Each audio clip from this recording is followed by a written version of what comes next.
क्रोध एक ऐसी भावना है जो व्यक्ति को न केवल आंतरिक शांति से दूर करती है, बल्कि उसकी सोचने समझने की शक्ति को भी कमजोर कर देती है। यदि इसे नियंत्रण में न रखा जाए तो यह स्वयं के लिए और दूसरों के लिए विनाशकारी हो सकती है। लेकिन क्या क्रोध का उत्तर शांतिपूर्ण तरीके से देना संभव है? क्या अपमान का उत्तर भी बिना क्रोध के दिया जा सकता है? इस प्रश्न का उत्तर हमें गौतम बुद्ध की जीवन कथाओं से मिलता है। उनकी एक प्रसिद्ध घटना हमें सिखाती है कि क्रोध को कैसे नियंत्रित किया जा सकता है और शांति को कैसे बनाए रखा जा सकता है। कहानी का प्रारंभ। गौतम बुद्ध अपने शिष्यों के साथ एक गांव में गए। वह गांव उनकी शिक्षाओं और उनकी लोकप्रियता के लिए पहले से ही प्रसिद्ध था। बुद्ध जब गांव में पहुंचे तो लोग उन्हें सुनने के लिए उत्सुक थे। लेकिन उसी गांव में एक व्यक्ति था जिसे बुद्ध और उनके संदेश से नफरत थी। वह बुद्ध की प्रसिद्धि से जलता था और हर समय उनकी आलोचना करता रहता था। एक दिन जब बुद्ध अपने शिष्यों के साथ एक वृक्ष के नीचे बैठे थे और लोगों को उपदेश दे रहे थे, तब वह व्यक्ति वहां पहुंचा। उसने बुद्ध को बुरी तरह अपशब्द कहना शुरू किया। उसने अपमानजनक शब्दों का प्रयोग किया, बुद्ध की शिक्षाओं पर कटाक्ष किया और यहां तक कि उन्हें झूठा और पाखंडी कहने से भी पीछे नहीं हटा। बुद्ध की प्रतिक्रिया। बुद्ध ने शांतिपूर्ण मुद्रा में उस व्यक्ति की बातें सुनी। उन्होंने न तो कोई आपत्ति जताई और न ही क्रोध दिखाया। उनका चेहरा पूर्णतः शांत और आनंदमय बना रहा। जब वह व्यक्ति अपनी बातों से थक गया और बुद्ध को चुपचाप बैठे देखकर और भी क्रोधित हो गया, तो उसने बुद्ध से कहा, क्या तुमने सुना नहीं? मैं तुम्हें अपमानित कर रहा हूं और तुम बिल्कुल प्रतिक्रिया नहीं दे रहे हो। क्या तुम्हें गुस्सा नहीं आता? बुद्ध ने मुस्कुराते हुए उत्तर दिया, प्रिय मित्र, यदि कोई व्यक्ति तुम्हें एक उपहार देता है और तुम उसे स्वीकार नहीं करते, तो वह उपहार किसके पास रहेगा? वह व्यक्ति चकित होकर बोला, यह तो स्पष्ट है। यदि मैं उपहार स्वीकार नहीं करता तो वह देने वाले के पास ही रहेगा।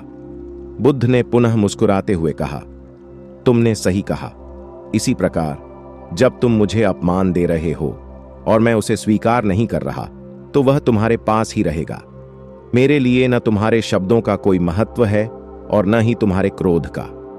क्रोध की प्रकृति पर बुद्ध की शिक्षा इस घटना ने वहां उपस्थित सभी लोगों को गहरी शिक्षा दी।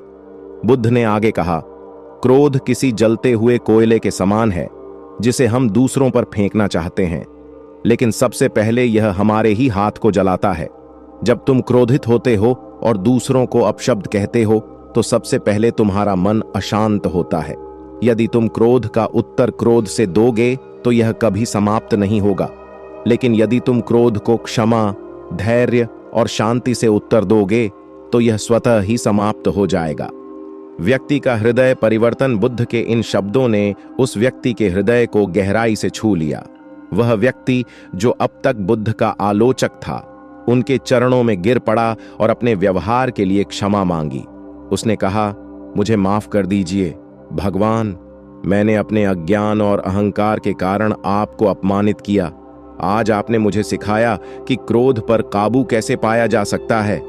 बुद्ध ने उसे प्रेम पूर्वक उठाया और कहा, तुमने क्षमा मांग ली, इसका अर्थ है कि तुमने अपनी गलती को स्वीकार कर लिया है। यही आत्म परिवर्तन का पहला कदम है। याद रखो, जीवन में केवल वही व्यक्ति महान होता है जो अपने क्रोध को नियंत्रित कर सके और शांति से दूसरों के साथ व्यवहार करे।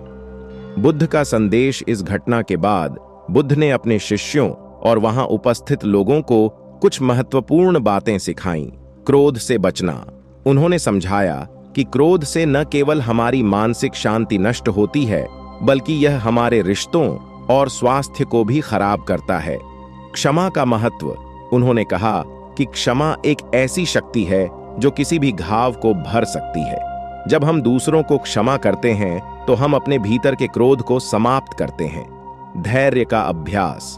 धैर्य और शांति से ही हम अपने जीवन में सच्ची सफलता और संतुष्टि प्राप्त कर सकते हैं। स्वयं पर नियंत्रण। जीवन में सबसे बड़ी विजय दूसरों पर नहीं, बल्कि स्वयं पर विजय पाना है। क्रोध पर काबू पाने के उपाय बुद्ध ने न केवल अपने जीवन में बल्कि अपने उपदेशों में भी क्रोध को नियंत्रित करने के कई उपाय बताए। सांस पर ध्यान केंद्रित करना। जब भी क्रोध आए, अपनी सांसों पर ध्यान केंद्रित करें। यह मन को शांत करता है। स्थिति का आकलन करना। किसी भी परिस्थिति में तुरंत प्रतिक्रिया देने के बजाय पहले स्थिति का आकलन करें।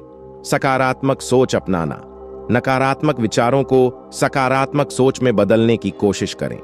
ध्यान और योग का अभ्यास। नियमित ध्यान और योग से मानसिक शांति और संतुलन बनाए रखा जा सकता है। समझ विकसित करना। समझें कि क्रोध एक अस्थायी भावना है जो समय के साथ समाप्त हो जाती है। इसे स्थायी महत्व न दें। निष्कर्ष, गौतम बुद्ध की यह कहानी हमें सिखाती है कि जीवन में शांति और संतोष प्राप्त करने के लिए क्रोध पर काबू पाना कितना आवश्यक है। अपमान और आलोचना का उत्तर क्रोध से नहीं, बल्कि धैर्य और शांति से देना चाहिए। जब हम अपने विचारों और भावनाओं पर नियंत्रण कर लेते हैं, तो हम न केवल अपने जीवन को बेहतर बनाते हैं, बल्कि दूसरों के लिए भी प्रेरणा बनते हैं। याद रखें, क्रोध को रोकने का सबसे अच्छा तरीका है उसे प्रतिक्रिया देने का अवसर ही न देना। जैसे बुद्ध ने कहा था, जिस प्रकार ठंडा पानी आग को बुझा देता है, वैसे ही शांति और धैर्य क्रोध को समाप्त कर देता है।